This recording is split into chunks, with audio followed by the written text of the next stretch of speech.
Today we're going to attempt a hardcore Nuzlocke of Pokemon Firered with only water types. My viewers have joked for years about how I am a water type trainer, as my randomized Nuzlockes, for whatever reason, often lead me to having way too many of this type. It's become a massive meme at this point, and I thought, why not accept the meme? Roll with it. So here we are. I would love to do every single Pokemon game with rules like this in the future, so make sure to like, comment, and subscribe. The rules are simple. I can only catch the first water type Pokemon in each new area. Fainted Pokemon are put to rest in the box forever. They die. Level limits are enforced. We cannot level up past the next gym's highest Pokemon. No items can be used in battle. Held items are okay, but there's no healing during a battle. Our battle mode must be on set instead of switch at all times. And that's it. With that, we jump right in. We start this run off the same way we always do, by naming our character Daddy, because if your enemy is calling you Daddy, you've already won. We follow this up by going a classic route with our rival's name, settling on Chode, because it's hilarious, and I simply refuse to give up my status of man-child. And with that, the game begins. We go to finally leave our barren village, since living in a town of 8 people and exactly 0 infrastructure for 10 whole years would drive even the sanest of people nuts. But unfortunately, we are interrupted and forced into the home of the resident elderly grandpa. We were kind of picking up Epstein vibes from him, but we quickly change our tune when the wrinkled old pedophile offers us a free pet. That is most certainly worth the sodomy. We pick Squirtle, name him Son, because we're daddy, get it? Daddy, dad, and son, hilarious. We embarrass Chode for the second time in 4 minutes, and finally leave little St. James Island behind. The run has begun. As we make our way through Viridian Forest, our first issue rears its ugly head. Our next water type that we can encounter, yeah, that's not available for a long time. But, you know, there's a level cap of 14, and we only have the one Squirtle, so we kind of need to tread carefully. We need to get Squirtle right to the edge without going over. We are quite literally edging our Squirtle. However, with some well-placed steps and trainer skips, we're able to reach Brock without going over the cap of 14. Brock's Geodude and Onix, absolute breeze. All that edging left Squirtle ready to burst, and he did just that, all over the faces of the poor rock types. First badge, ours. No homo. After our victory, we grab ourselves a quick heal, stock up on some items, and hit the road once more. On our way out of town, we encounter a man in a lab coat. As it turns out, the grandpa pedophile from earlier has AIDS, and he's sent one to us with running shoes. I inspect the shoes for infected blood, find none, and put them on. We run to the east, our feet stinkier by the minute. Feet guys across the internet begin to breathe heavily. We battle our way through Route 3, crushing the hopes and dreams of many children along the way. This made me happy. How dare these children have hope when facing down my son? My boy seems to agree, as destroying this salty bug boy's team gets him off, to the point that he evolves into War Turtle. We reach the Pokemon Center in front of Mount Moon, and we rejoice, for we have finally come across our second water type. We talk to this fat dude in the corner and pay an outrageous amount of $500 for a Magikarp. How is $500 outrageous in any way, shape, or form? Do people in this world not know of the existence of Gyarados? As I ponder the American levels of Kanto's education system, I name the Magikarp Zach, after one of my commenters from a previous video. And we move on. We enter Mount Moon and begin our journey through it. We have to be extremely careful here, since our sun has gotten so incredibly thick in such a short amount of time that we are close to going over the level cap of 21 for the second gym, and if we can't use War Turtle, we're screwed. So we do a lot of switch training to put some levels on Zach, and we bash our way through the local terrorist group that happens to be here in the cave. They seem enthusiastic, but they're mostly pushovers. It seems like they were just kind of trying to beat up on unsuspecting people who are walking around in public, but they're also whining about how cool they are. We'll call them Antifa, seems to fit. We reach the point in the run that everyone is always curious about. Do we take the dome? or the Helix fossil. Without a bit of hesitation, I snatch up the Dome fossil. Screw the Twitch nerds, we don't praise Helix on this channel. We only praise Meta God. We exit Mount Moon, grab a heal and Cerulean, and battle all of Misty's gym trainers to get as many levels on Zac as possible. However, we have a problem. I'm not confident that I can beat Misty with just War Turtle, and I can't face my rival to the north without going above level 21 with War Turtle. So we only have one option, and it's a horrible one. I hated this. I really thought about just saying screw it, restarting a different run, a different gen, something. Because we need to go for the old classic struggle strat with Magikarp. I don't know if you've ever had to do this yourself, guys, but Jesus Christ, it was horrible. We need to use all the PP on Splash in order to be able to use the move Struggle, then battle wild Pokemon with it. I picked Water type just for a stupid meme in my chat. That's it. I didn't think it was gonna be brutal. I didn't think it was gonna be this time consuming. I did not make this video to torture myself like some other creators. I just wanted to have fun, make a couple dick jokes, move on with my life. But here we are, doing this. Sunken time fallacy. I'm stupid. That's what we're getting at here. I'm stupid. I'm going insane. Somebody help me. We're done. We get to level 20. We have a Gyarados. And he's pretty spiffy. Like, absolutely amazing. He is going to harass Misty. We get everybody to level 21. We head to the gym. We come face to face with the queen of hentai herself, Misty. We jump into the battle, leading with our newfound friend Gyarados. Tackle and Bite are the only things we know, but that really does not bother us at all. We 2-hit KO the Staryu, eat a couple Swifts from Starmie. Even a crit is not enough to stop the swinging dick known as Gyarados, and we take down Misty with ease. 2 badges down. We head north and are greeted by Chode. His entire team is absolutely no challenge for Zac as he swings his mighty phallic frame at his enemies over and over until they all succumb to his girth. GG easy. We fight our way all the way to the top of Nugget Bridge and we meet an Antifa member at the top. This guy wants me to join Antifa as well. I, however, have an IQ higher than 32, so I see through his father issues and decline his offer.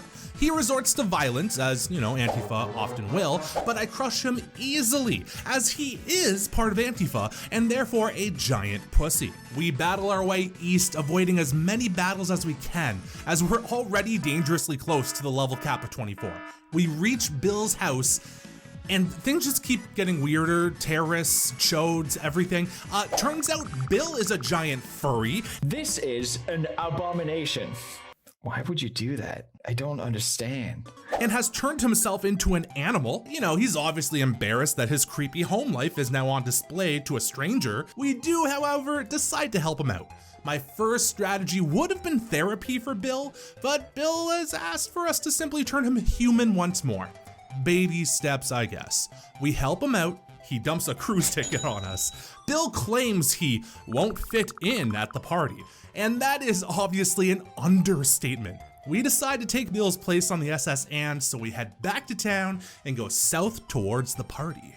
As we face the required trainers, we do come to a bit of a horrifying conclusion. We're too overleveled to complete the SS and without another Pokemon. But the only thing we can catch at this point is another Magikarp, which means, oh god, no, not again, please, no. We're forced to catch another 4 Magikarp from various locations and turn them all up to level 20 using the struggle method.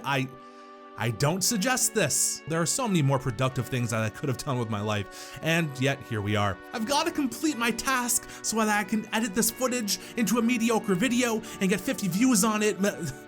My life is a never-ending downward spiral, guys. Fast forward several hours, and we now have 4 brand new Gyarados friends. We named them Mo, Psych, and Phoenix, all members of our community. So if you want to be in a video, comment, subscribe, do all that. We catch one extra Magikarp outside the SS Anne. For the hell of it, we won't be able to come back here later once the SS Anne leaves. We name him Richest and move on to the SS Anne. We fight our way through and have no real problems with our team of gigantic powerhouses. We skip many battles in order to not mess with the level cap, which makes our travel even easier. We're pretty, quickly in and out of this place. We reach our rival. We laugh at him again for his stupid name and proceed to destroy everything he's worked hard for in his life. By switching between all my different Gyaradoses, we get to take advantage of Intimidate, one of the most broken abilities in the game. We have literally zero issues taking down every one of his team members. We spit on his Raticate's dying body and move on to the final room of the ship. The old man, captain of the boat, he's not feeling very well. He's seasick. That's right, folks. The captain of a cruise ship is seasick. There's only one possible answer here. He's faking it so that the 10-year-old child will touch him. Now there's a real reason to be sick. Jesus Christ. We ponder the many borderline decisions made by Game Freak in this game's development as we pick up the Cut HM. We finish up some battles, wave goodbye to the Touchy Man's boat as it sails off into the sunset to international waters where he'll avoid prosecution for this obvious crime of grooming. The crap I put in these videos. We run back to the town and head to Surge's gym. Now this is what I've been scared of. This gym. It's scary. We teach War Turtle Brick Break to deal with some Magnemites pretty easily, and we fight our way through the gym trainers. It goes surprisingly well, honestly, but the true challenge is yet to come. The thing I'm most scared of in this entire game, this goddamn puzzle. I hate this thing. I hate it with all my heart. Bring back the Touchy Man and I'll rub him another 10 times. 10 times more rubs if it means I don't have to deal with this absolute hellscape known as Surge's puzzle anymore. Never before has a children's video game made me so irrationally angry and close to murder. After what seems like a decade of trial and error, we finish the puzzle and move on to this run's most threatening gym challenge. We launch into battle, leading with Phoenix. First up is Voltorb, which uses Screech, then follows it with Sonic Boom, like an absolute moron. We use Water Pulse to finish it up. Easy peasy lemon squeezy. Pikachu comes out. Now I'm a little bit scared because this thing knows Shockwave.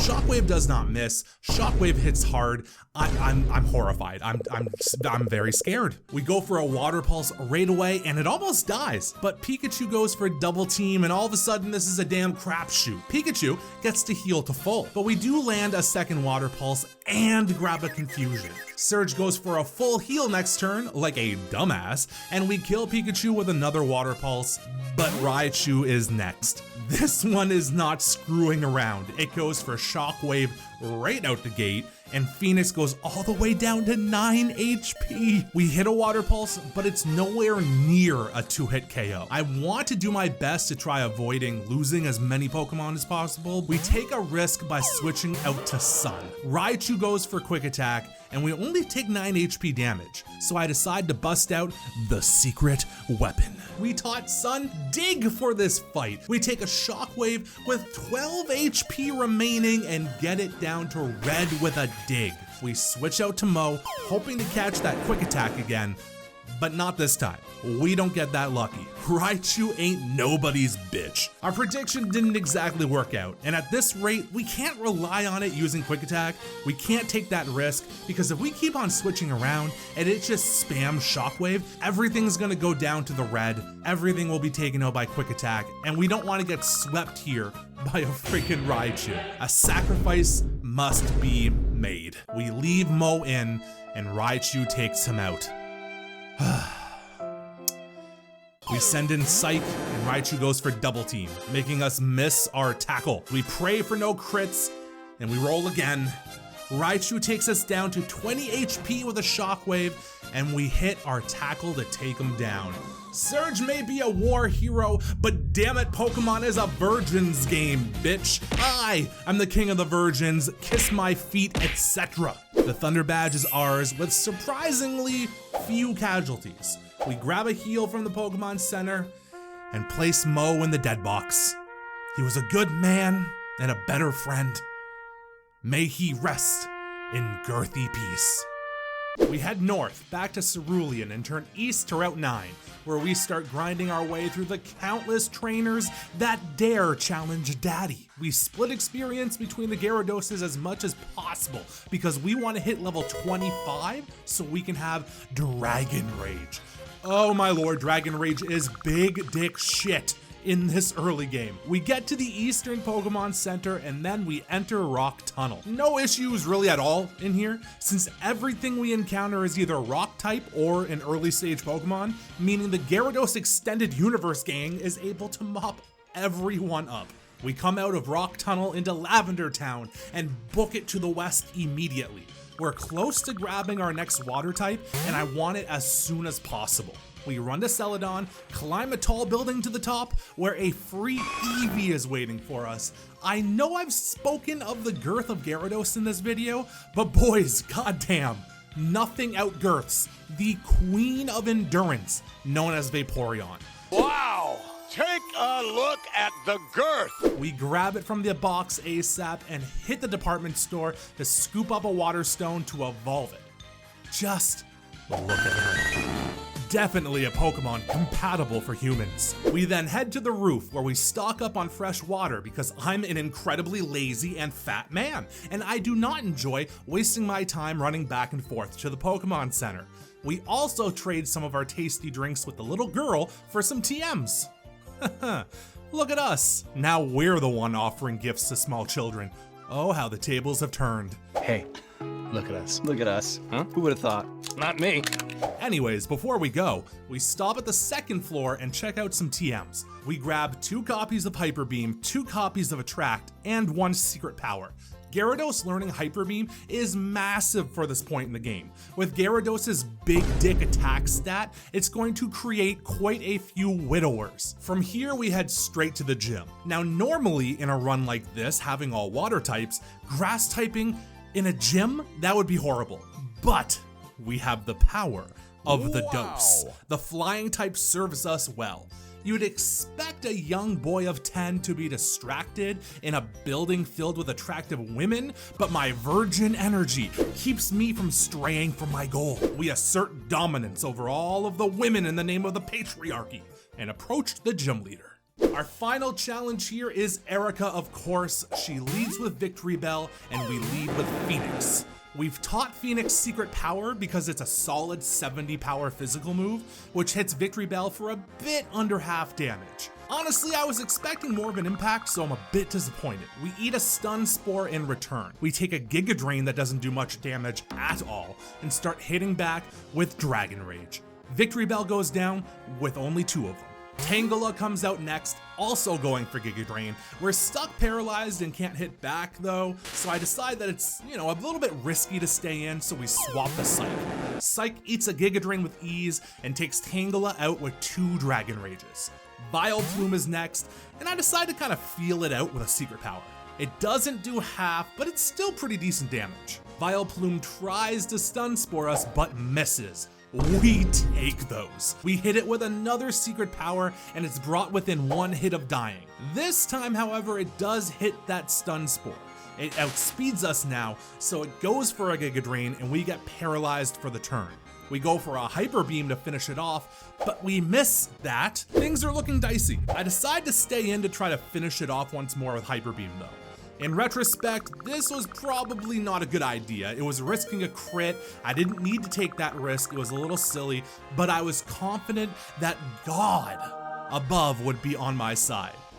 And damn, he was. We take the Giga Drain and we hit back with Hyper Beam, killing the Vileplume and defeating Erica. Gym 4 is down. We head over to the casino and flip a switch behind a poster to reveal the headquarters of Antifa Celadon Division.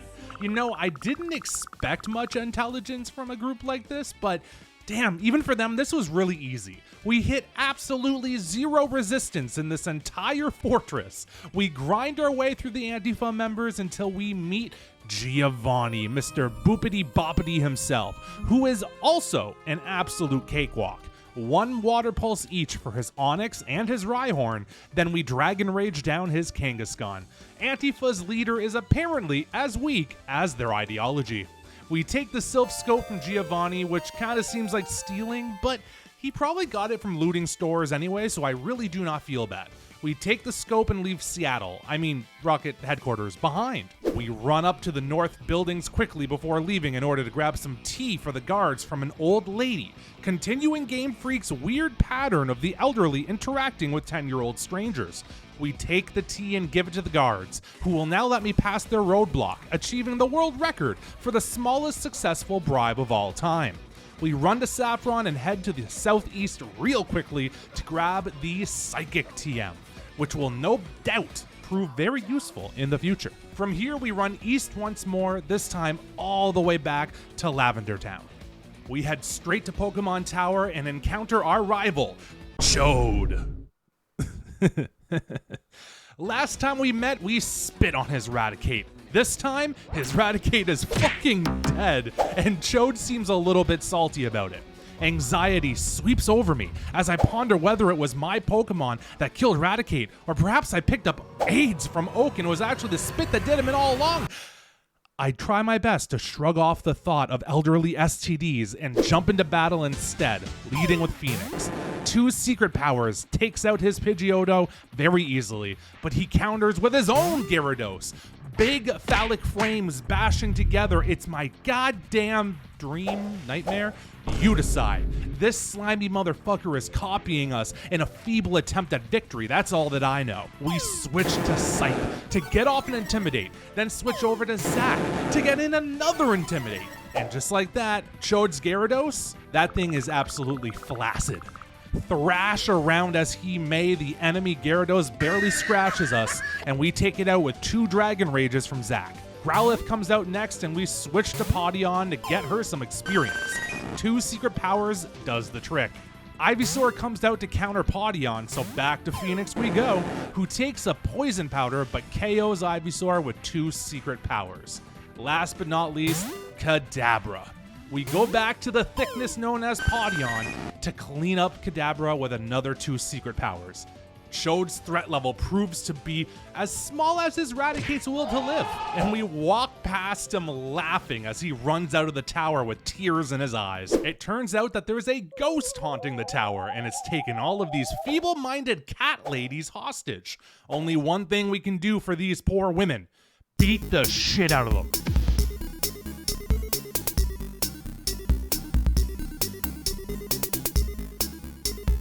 So we do just that with relative ease. Congratulations, you are being rescued. Please do not resist. We make our way to the very top of the tower where we encounter the ghost haunting this place. It's a Marowak, simply stuck in purgatory due to the sadness it bears from leaving behind an orphan child in its wake. A truly heartbreaking tale. Only one thing we can do for this poor mother: beat the shit out of her. We take her out with a few water pulses, freeing the tower from the troubled spirit. We go to the last floor of the tower where we encounter Antifa again. I should have known they'd be involved when I saw the countless legions of brainwashed cat ladies. None of them are any real threat, obviously, so we get through them rather quickly. They all scurry back to Seattle where they belong, and they leave behind a single elderly man who brings me to his home and gifts me the Poke-Flute, making it 4 total elderly people bribing me with gifts. Insert grooming joke here. We grab a quick heal and head south to the Snorlax that we can now move. We wake up the Snorlax and lead with our son. We have no interest at all in catching this thing since it would only invite fat jokes about me from my audience and community, so we hit it with physical moves until it just dies. I don't want to hear anything else about it, guys, just leave it be. We head south and run into a house where we find the younger brother of the fishing guru family. He hands us one of the better items for our challenge, the Super Rod. Now we're cooking, baby. We can now fish up more than just Magikarp. Yeah, damn straight. This opens up an opportunity for a much more diverse team, which I am 100% taking. With this, we run back to the west of Vermilion and through Diglett Cave to the start of the game once more to retrace my steps and pick up some encounters with our new super run. We run all the way back to Pallet Town for our first encounter and find a Shelder. One great ball, bingo bango, does the trick. We name it Dragoon after a viewer of not only the YouTube channel, but also the Twitch stream. All the cool kids watch the streams and the videos though. I mean, just a heads up. Next, we head north to Viridian, where we fish and encounter a Poliwag. One great ball later, once again, Blake joins the squad.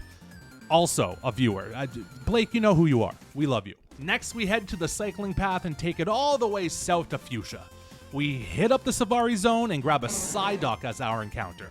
We name it Giroux, yet another cool viewer who watches both the YouTube and the stream. Giroux's chronic headaches and borderline retardation make him a perfect Psyduck. After this, we traverse the Safari to grab arguably the best teachable move in the run for this challenge, Surf.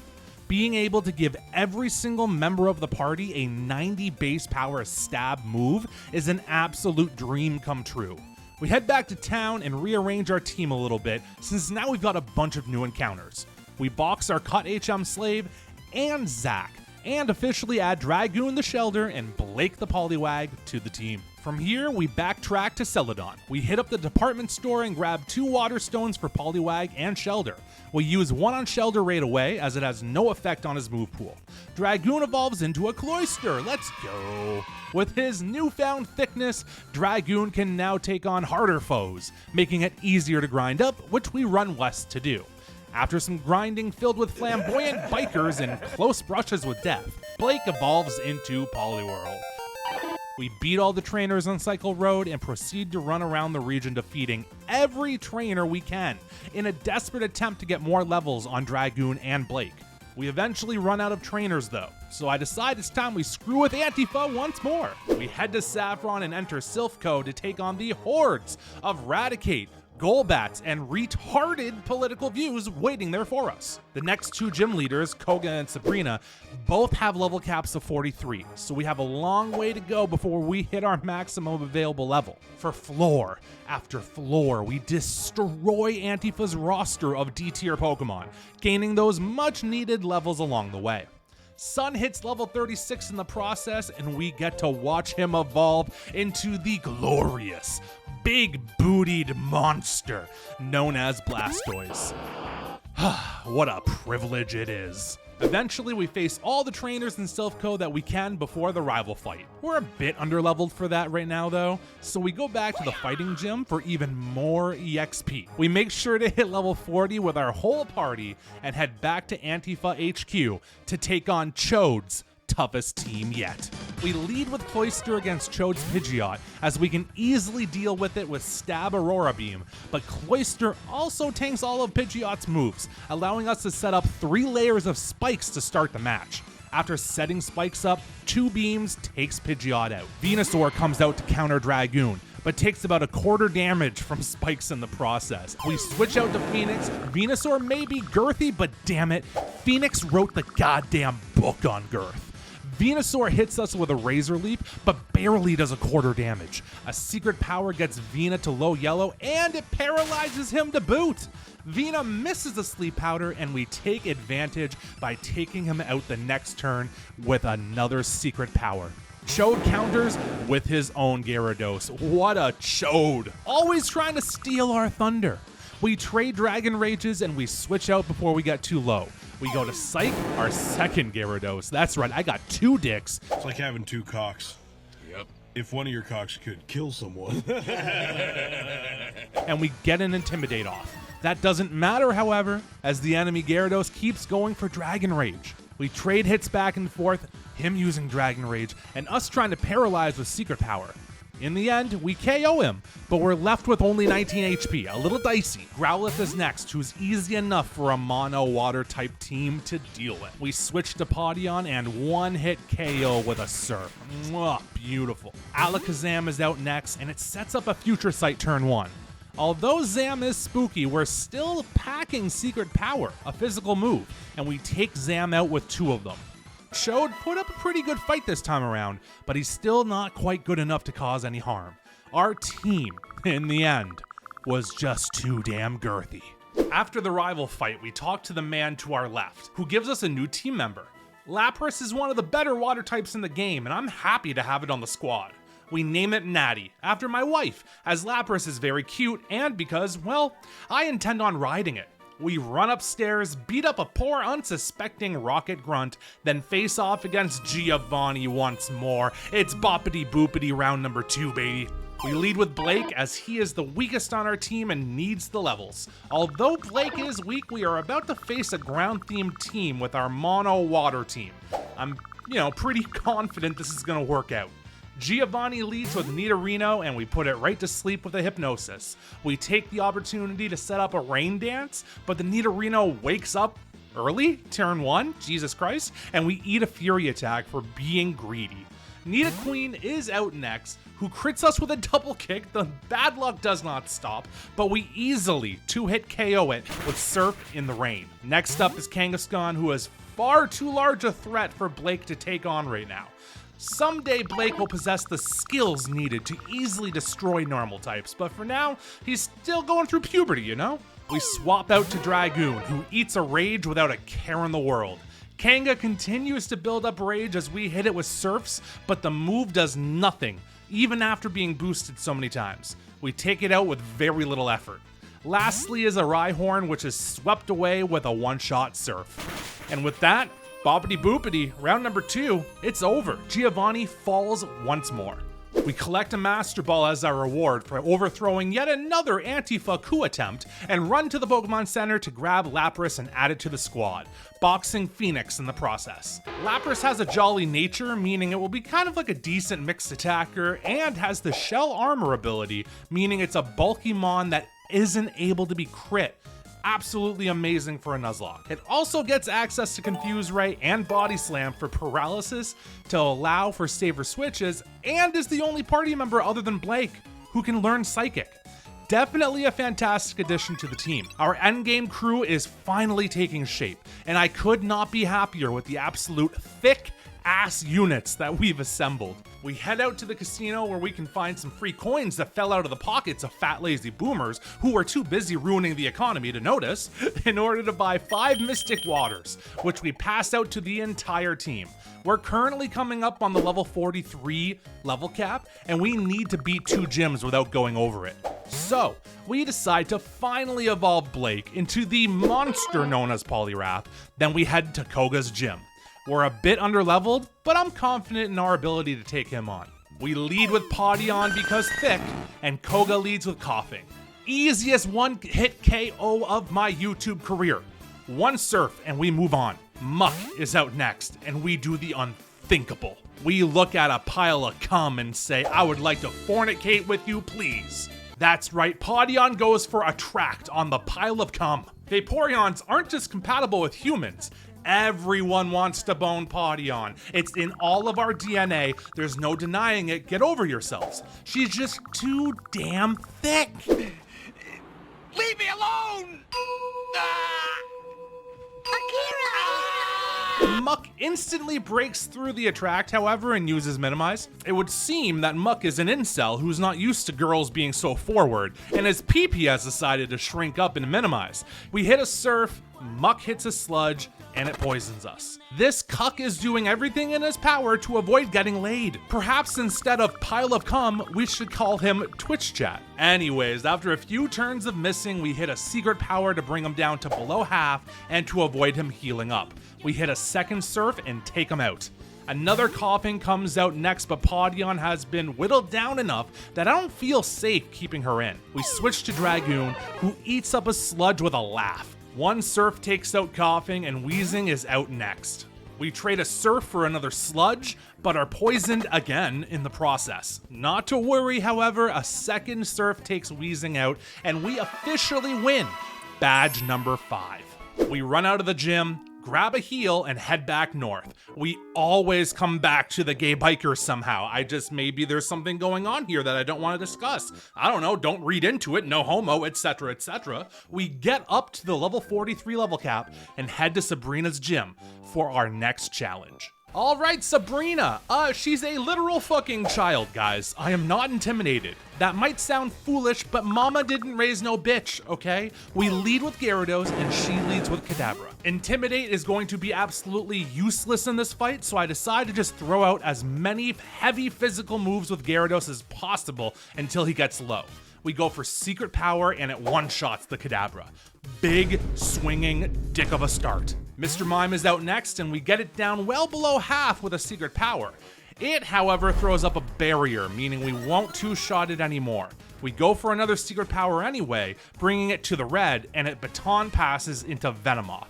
We decide to go for Surf at this point. It's just easy two-hit KO. I'm telling you guys, don't be intimidated by this tiny little brat. Venomoth hits back with Psybeam, which barely tickles us. It does, however, confuse us, to be fair, but with Psyche's high attack stat, attacking while confused can be risky, so we swap the Pawdion to take on the Moth. It hits with another Psybeam and it crits. I swear to God, these last two gyms. It outspeeds us and gets off yet another Psybeam, but we tank it with ease and hit back with Surf, taking it out. Mr. Mime comes out again and is healed to full. We hit it back with Surf though, and it brings it down to the red. I am telling you, Pawdion is slept on in Nuzlocke, guys. Pick yourself up a Vaporeon.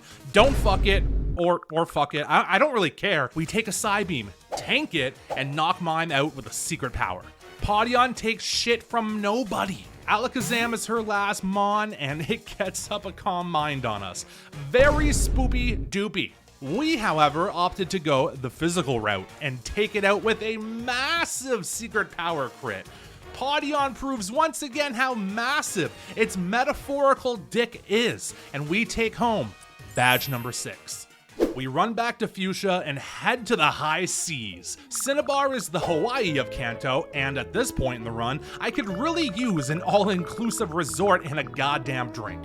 Along the way, we grab our Route 19 encounter Tentacool, whom we named Kanto after yet another YouTube and Twitch viewer. Wow, I have so many online friends, it's almost like I'm not a loser in real life. After clearing out most of the trainers on this route, we backtrack to Pallet Town and head to Cinnabar from the north, grabbing more experience from the trainers along this route as well. We finally find our way to Cinnabar, and I am absolutely irate to find not only is there no beach resort with a fucking whiskey ready for me, but that the island is just riddled with a couple of weird, creepy labs. We enter the lab to the left of the Pokemon Center and head back to the back room. A man tells us about bringing crap back from the dead in a flurry of broken English sentences. We give him our dome fossil, and he spits out a Kabuto for us. Rock typing is going to be very useful when taking on Lorelei in the Elite Four, so we quickly snatch up the Kabuto, name it Eamon after a commenter, and add it to the team.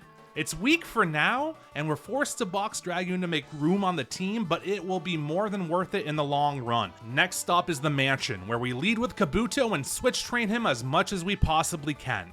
Kabutops normally doesn't learn any rock type moves, but I'm not overly worried about that or about his EV spread because I have a plan. We traverse the mansion carefully, making sure to swap Kabuto out at the first sign of danger. Many exploding coughings later, we reach the end of the mansion labyrinth and grab the gym key along with a couple of awesome TMs. We leave the mansion, grab a heal, and head to Blaine's gym. Although we know the answer to all the quiz questions because we are the leader of the internet virgin army, we still battle all the trainers we can in this gym, as Kabuto still has a long while to go before being able to put up a decent fight. I always take pause on the last question though. Tombstoner? Since I was but a child, all I could picture was the Undertaker giving a Charizard a tombstone piledriver, and it to this day makes me laugh my ass off. After lots of work and grinding, Kabuto hits level 40 and we have ourselves a new endgame team member. Kabutops hits way harder than Kabuto, and I'm instantly impressed by his might. I decide to finally put my Kabutops plan into action. We head all the way back to Rock Tunnel and find this move tutor, who we saved for this exact moment. He teaches Rock Slide, the absolute perfect move for our newfound mighty friend Kabutops to learn. We make our way back to Cinnabar and rush to Blaine to absolutely destroy his fire-wielding ass. We approach Blaine. We look him in the eye and he says something I had not thought of. You better have Burn Heal. Oh god. Oh no, we're not allowed to use Burn Heals. This is a hardcore Nuzlocke. What the hell are we supposed to do? I didn't think ahead. I was overconfident. I was cocky. Oh my god, my hubris. What will I do? Other than spam Surf and literally take 0 damage, that is. Blaine ain't got shit on me. Obviously, this is no surprise. I'm a water type trainer, he's a fire type trainer. My dick is big, his is shriveled and tiny and old. We take those, baby. We snag up badge number 7 and move on with the run. We head outside, ready to quickly run up north and take on the final gym when, out of nowhere, the furry corners us. That's right, Bill is back and he wants to whisk our 10-year-old self off to a distant tropical island. My lord, international waters with a furry, we try to run, but Bill grabs me and forces us into his boat. I will not speak of the horrible things I saw on that boat ride. I will not speak of the horrible things I saw on that island. You will think differently of me if I do. I did, however, quickly beat up some kids and ran from that island at top speed. Giovanni is next. Let's never speak of this again. The final gym has a level cap of 50 and we're just about there, so we beat up on all the gym trainers that we can. After beating all of them, we're still a few levels shy of 50, but we decide to run it anyway, because we have a giant swinging unit between our legs. We lead with Podion and begin the battle for our final gym badge. Giovanni leads Rhyhorn. Surf is an absolute breeze of a one-hit KO. Next up, Dugtrio. It outspeeds us, but I'm confident in the thick ass of Podion. I am, of course, correct, and we eat that shit up. We one-shot with Surf, easy peasy. Nidoqueen is next, who is also one-hit KO'd by the thickness. Nidoking is up. You guessed it, one-hit KO. I told you guys, big swinging unit. Rhyhorn is last, and it's destroyed by a Surf as well. Giovanni proving once more to be a complete pushover. We grab our final badge, and we head outside. Our sights are finally set on Victory Road and the Elite Four. Our next obstacle is the rival fight before Victory Road. It caps at level 53, so we're a little bit under level, but you know, I'm feeling impatient, so we jump right into it. He leads with Pidgeot and we lead Kabutops to counter him. It's an easy one-shot with Rock Slide. Next out is Venusaur, level 53. Even a Razor Leaf will certainly kill Aimon here, so we swap out to Gyarados for that sweet flying typing. Razor Leaf comes out and we take it relatively well. We go for Strength, and we do just a little bit more damage than he did. We take another Razor Leaf and drop down to 90 HP. We trade Strength and Razor Leaf back again, and now we're both in the yellow. I'm a bit lower than he is, but I stay in, seeing as how his last attack only did 38 damage. This, in retrospect, probably a mistake, but I knew I didn't have a lot of options for switching since nothing took a Razor Leaf from a higher leveled monster like Venusaur. We hit with a Strength and Venusaur hits us back with a high roll Razor Leaf this time.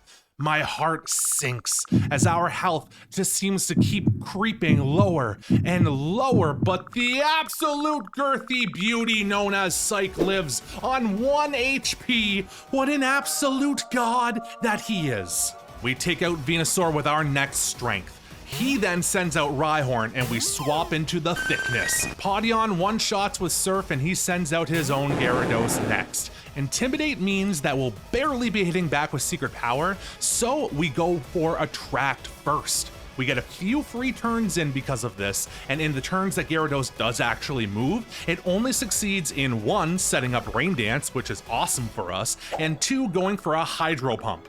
But we have Water Absorb. You gotta love that Gen 3 AI. We whittle it down over several turns with Aurora Beams without taking a single HP of damage.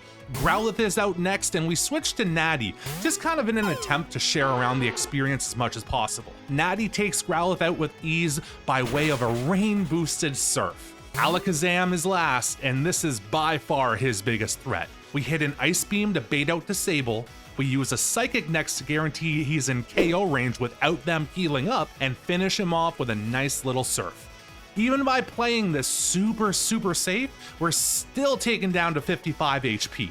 Alakazam is an undeniable threat that we always need to look out for.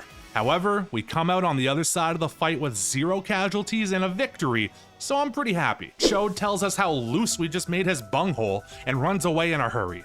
We grab a quick heal, then head west towards Victory Road and the Pokemon League. Victory Road proves to be a bit of a pushover. We spam max repels throughout to speed up the process and spread out the experience as much as we can around the party. Many people use different level caps for the Elite Four. Some go off of Lance's level cap, some level to the Champion's level cap of 63 before facing Lorelei, some say you can't go above the Champion's level 63 before meeting him, all kinds of different stuff. We've decided to use Lance's level cap of 60, and we're currently quite a ways away from there, so we fight every trainer possible on Victory Road. Our final team is as follows. Natty, the Lapras with Shell Armor. It has Surf, Rain Dance, Psychic, and Ice Beam. We don't end up with any physical moves to take advantage of that jolly nature, but it's bulky enough to set up Rain Dance reliably and carries strong Ice and Psychic moves, which were kind of hard to find for this team. Pawdion the Vaporeon with Water Absorb. Surf, Attract, Secret Power, Aurora Beam. This thing eats hits like nothing else. Screwing with the enemy with Attract and Secret Power while throwing off hard-hitting Surfs and absolutely tanking every hit that's thrown our way. This is, in my honest opinion, the secret carry of the run. Psych the Gyarados with Intimidate. The early game carry. The powerhouse. The fucking girth. It's packing Strength, Earthquake, Surf, Dragon Dance. This thing wants to set up, and when it does, it will not be stopped. Earthquake is a welcome addition to not only hit hard, but also threaten poison types. Cycling Intimidate is also a tried and true method of victory, so this monster spot on the team doesn't need much justifying at all. Blake the Poliwrath with Damp. Surf, Brick Break, Rain Dance, Bulk Up. Not only has it eaten up quite a few explosions throughout this run, but its all around decent stats and access to hard-hitting stab fighting moves make it a great teammate. It destroys bulky normal types that we would otherwise, kind of struggled against, and gives extra support against Lorelei. A personal favorite sleeper Mon, this guy does not disappoint. Aiming the Kabutops with Battle Armor. Rock Slide Slash, Surf, Toxic. This thing hits hard. Saving Rock Slide until the endgame was one of the best moves I made this entire run. Throwing Toxic into the mix for emergencies rounded this boy out well. A second Mon that cannot be crit in order to play the run even safer. Safe runs are winning runs. Easy addition to the crew. And last but not least, finally we come to Sun the Blastoise with Torrent. Surf, Blizzard, Brick Break, Rain Dance. Not much to be said. This boy is thick. This boy hits hard, but most importantly, we started the journey with him. Nothing feels better than bringing your starter all the way to the Elite Four in a Nuzlocke. It'd be a damn war crime at this point not to bring him along. We stock up on items to use in between battles, lead with Poliwrath, and step into the Elite Four room. No turning back. It's now or never, boys. Lorelei is up first. Redheads, they're my personal weakness, but damn it, if I need to fight a woman to achieve victory, you damn well know I'm gonna do it. She leads with Dugong and our plan goes into execution. Poliwrath two-shots a good amount of her team and has zero issue taking out Dugong. Poliwrath only struggles against Slowbro and Jinx, one of whom can be taken out by Kabutops. Slowbro is the only true challenge on Lorelei's team. Hail does get put up before Dugong dies, but we can deal with a little bit of chip, hopefully. Slowbro comes out next, exactly what I feared. We have a few options here. Kabutops could use Toxic, but we do want to reserve his HP in case Jinx outspeeds us and traps us with Attract. We send out Pawdion since it takes hits like no other.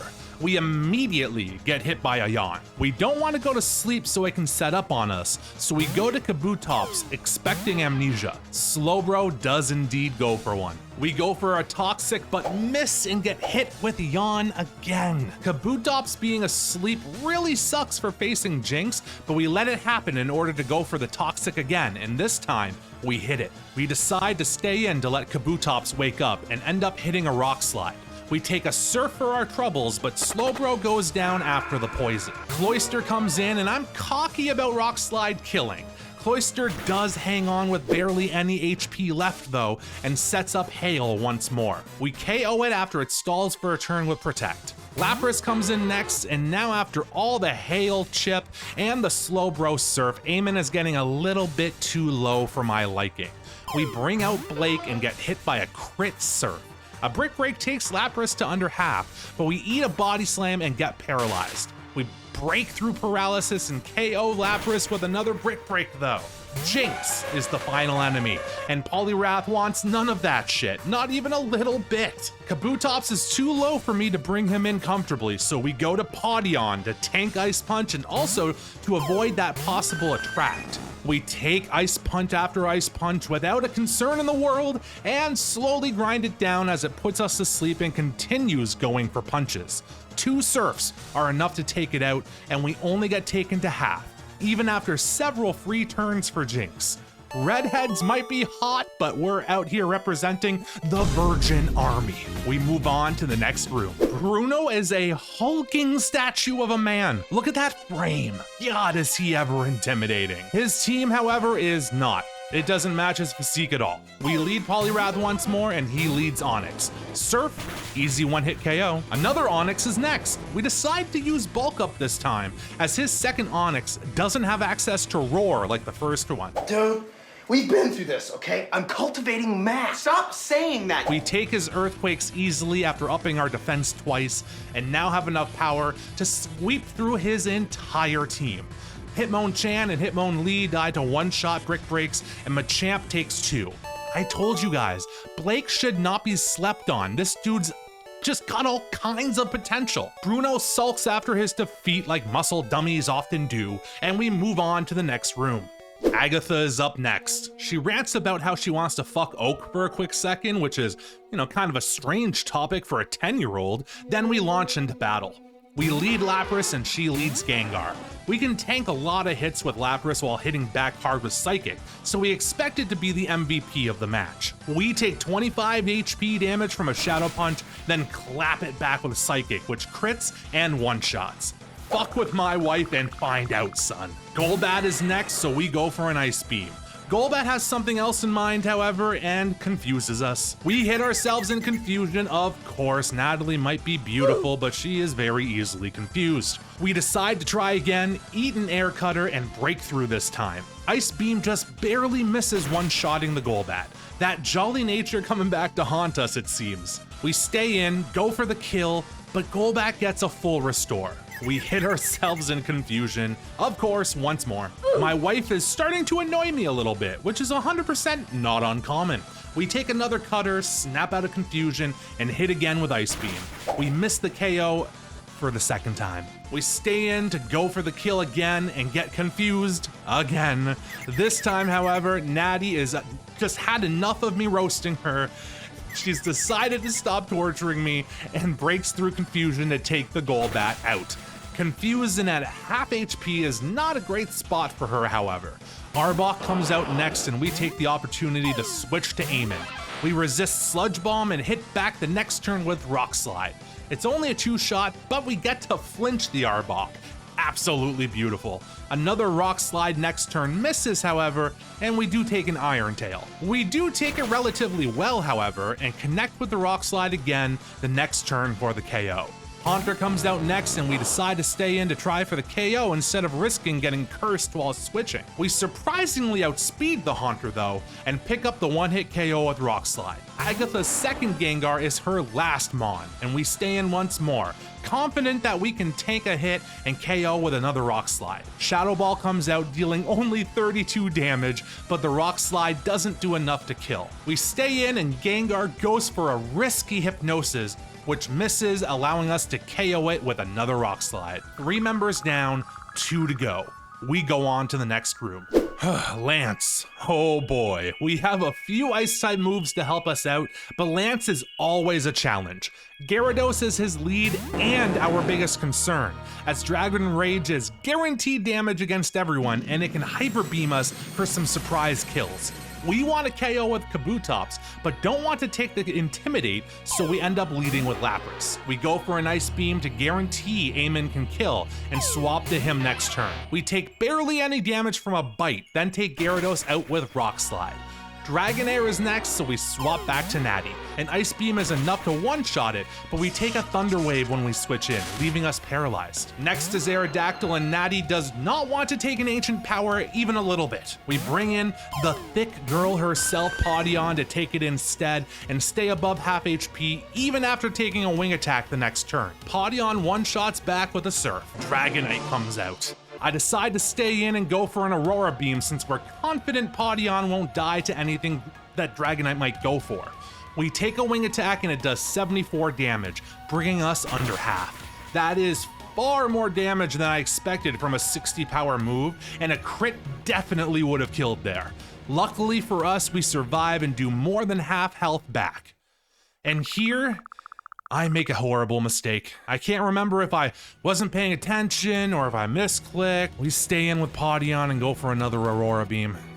Dragonite goes for a Hyper Beam, which takes Pawdion down. I'm not gonna lie, this hurt. This hurt a lot. We shed a tear for our fallen comrade, but continue onwards towards victory. It's what she would have wanted. Her thick ass will be redeemed, damn it. Eamon comes in and kills the Dragonite with a Rock Slide while it recharges. We take out the last Dragonair with a Slash Rock Slide combo hit and leave Lance in disbelief. Finally, we have only one challenge left. The Chode. He's been absolutely ignoring reality and bullying us anyway this entire run. We keep beating him and he keeps getting more and more cocky. We're now a Mon down, and this is definitely not how we wanted this to happen. But we go on. We clench our bungholes and start the fight. We lead Kabutops, Chode leads Pidgeot. We outspeed, pick up a quickie and easy KO. Off to a magnificent start. He counters with Rhydon, which resists the Rock Slide, but we are still packing Surf. We hit one and it's another one-hit KO. Off to a big dick start. This time, Chode pulls out a real counter. Venusaur. Now we're really clenched up. He can charge up a Solar Beam on the switch, and absolutely no one on the squad wants to take one of those. However, Eamon has absolutely no option here. He can't two-shot with anything. We decide to go Sun, who's packing Blizzard. Venusaur charges the Solar Beam on the switch turn just as I feared. We go for Blizzard, it hits, and holy hell, it crits, Sun! My boy, sweet, sweet child, sweet, sweet son of mine. He knows when he needs to come through and he does not disappoint. We don't get much time to celebrate, however, as Chode's next massive threat comes out next, the Zam. This thing hits like a fucking truck and can set up future sites to mess with future turns. We decide to take the time now to set up Rain Dance, and Alakazam hits us with a Psychic. Sun tanks it fairly well, so we stay in to go for a Surf. Another Psychic comes out, and we're brought down to 39 HP. Sun hits the Surf, and my god, it's a one-shot! That's right, Alakazam. Never speak to me or my son again. Gyarados comes out next, and we need to switch out quickly. We send our own Gyarados in to get an Intimidate off, and start hitting it with strengths. He tries to fight back with Dragon Rage, but is clearly losing this race. We get him to the red, and are certain he'll heal up next turn. We take the turn to set up a Dragon Dance. However, we're just barely off of a two-shot, and another Dragon Rage brings us down to 4 HP. We switch to Eamon next turn, eat up a Bite, and easily KO with a Rock Slide. Arcanine is his last Mon, who gets an Intimidate off on Eamon. I stay in, still confident that we can two-shot through the attack drop, but we miss our first Rock Slide. We stay in and go for another Rock Slide, hitting this time and bringing him down to under half health. Another bite leaves us under half, and our next Rock Slide misses yet again. A switch would have been safer here, but I said, fuck it. I'm eager, baby. I'm hungry. The victory and the end of this run is right in front of us. I stay in, hit the Rock Slide, and the Arcanine goes down. The Chode is flaccid. The daddy, however, is erect. We are officially the Pokemon League champion. Chode whines about being a cuck, and Grandpa Pedo rushes in out of nowhere to silence him. The grandpa takes us to a dark room alone, but this time, it isn't for sodomy. This time, it's to write our names down in the history books. Our team enters the Hall of Fame, and damn it, we salute them. We lost Pawdion on the way here, but I like to think that she's up there staring down, happy that we're finally champions. Finally, we've defeated all of our foes. Finally, we're done with this absolute torture of a run. What started off as a funny little meme run became quite time-consuming quite quickly. However, after grinding through all the inconveniences of the run, I felt an odd obligation to finish it. I'm glad I did, since it led to some awesome moments and some fun script writing at that. I can't thank you guys enough for coming on this journey with me. Like and subscribe to support the channel, since these videos take a lot longer to produce than you'd expect, and nothing feels better than having hard work be rewarded. Expect more runs like this in the future, and if you have an idea for a run, comment. Tell me what I should do next. Thanks again, guys. My name's Andrew, Legacy Andrew's the channel, and remember, kids, never get on boats with furries.